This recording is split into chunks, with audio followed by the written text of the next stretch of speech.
grandfather. Hello guys, welcome back. Ito gagawa ako ng oats banana blueberry muffin. So ito ang gagawin ang mga ingredients natin. Ito maglalagay ako ng isang instant oatmeal na may cinnamon at saka apples kasi may sugar siya ito. Isang packet lang kasi hindi na ako maglalagay ng sugar. So, ito ay, itong salt, pinch lang, tapos baking powder, tapos yung blueberries, 2 eggs, at saka banana. Maganda yung overripe na banana sana. Ito naman medyo na, tapos ground cinnamon, at saka oats, tapos milk. So, umpisahan na natin. Lalagay ako ng 2 cup ng oats. 1.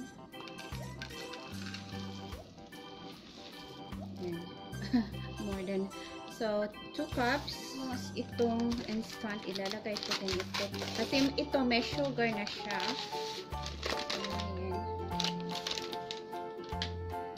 Tapos, itong baking powder. Maglalagay tayo ng 1 1/2.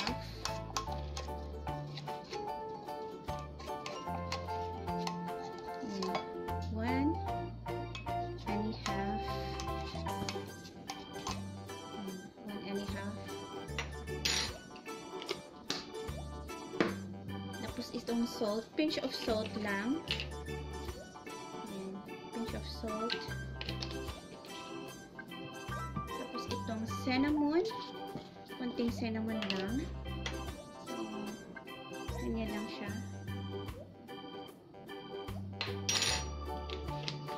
At imimix na rin natin ito. Mix lang at set aside muna natin. Gawin natin yung wet ingredients. So, dito naman itong banana. Ayan. 2 banana. Medyo nag-start na siyang mag-ripe pero hindi masyado. But okay lang. Kasi ito ang magiging sugar na niya.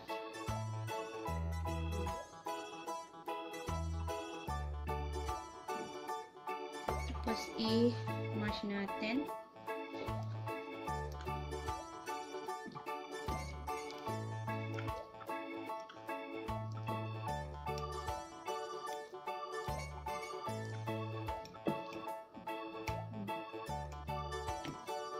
So, ilalagay naman natin itong eggs.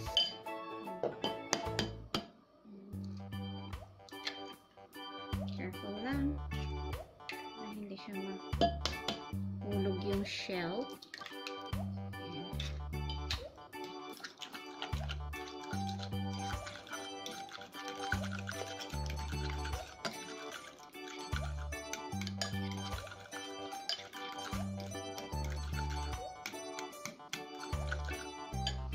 So, maglalagay din ako ng 1 cup ng milk. 1 cup ng milk. Ayan na siya. At pwede na natin i-mix dito sa may dry ingredients. So, i-mix na natin.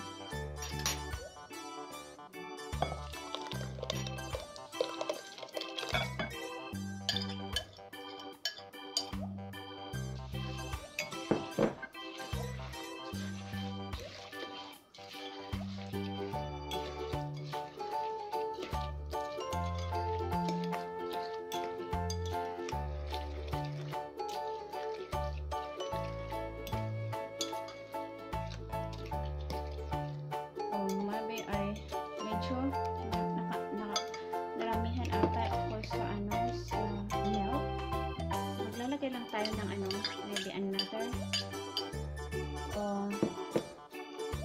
konti lang na na oats para maging hindi masyado siyang so at i-handsful ko na lang. Nadamihan ata ako sa sa milk. So, ayan. Kunti pa. Handful. So, bali, sabihin mo na lang na 2 1/4 na 2 1/4 na oats. Damihan ako sa paglalagay. ilalagay naman natin itong blueberries.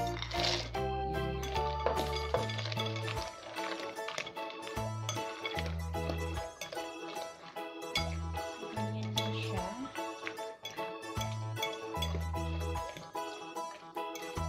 Ito palang itong blueberry ay frozen.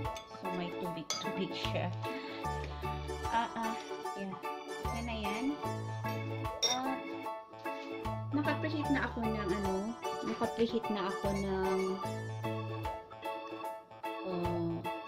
oven ng 350. Tapos ilulong natin ng 20 to 25 minutes.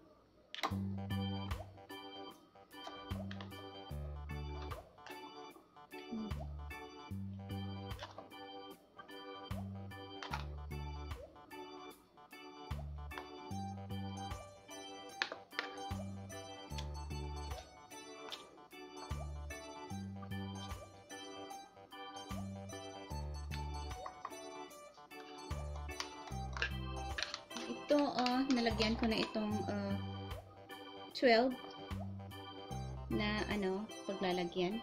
At ilalagay natin ng preheat na ako ng 350 degrees. Tapos, iluluto natin siya ng 20 to 25 minutes. So, linuto ko na siya ng 30 minutes. Ayan. So, i-cool down natin muna. But, i-try kong ilalagay dyan sa rack. Hindi mo siya masyadong ma-over na maluto dito sa may dito. So, hindi pa siya mainit. So, tanggalin na lang natin dito sa may lagay natin dito. Medyo mainit na tinatanggal ko, kaya lang okay lang para hindi siya ma-over dito sa may pan. Baking pan.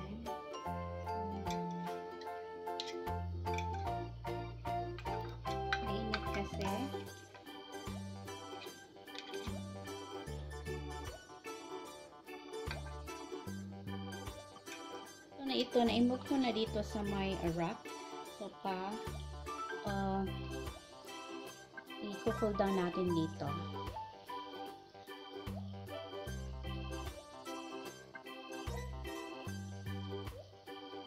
Sarap!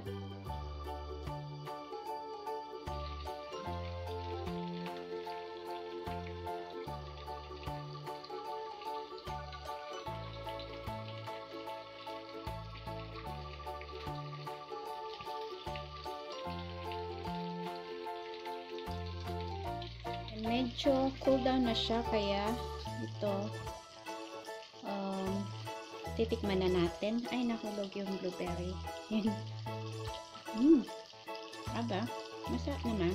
Nice. Maganda yung totally cool down siya para hindi siya magdidikit. So, ito na siya.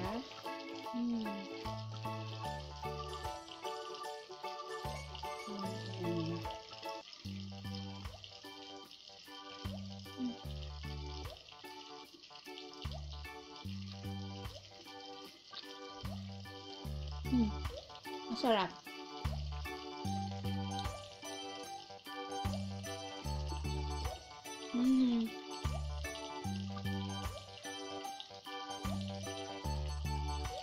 Natitikman yung sarap, yung may ka-sugar yung blueberry.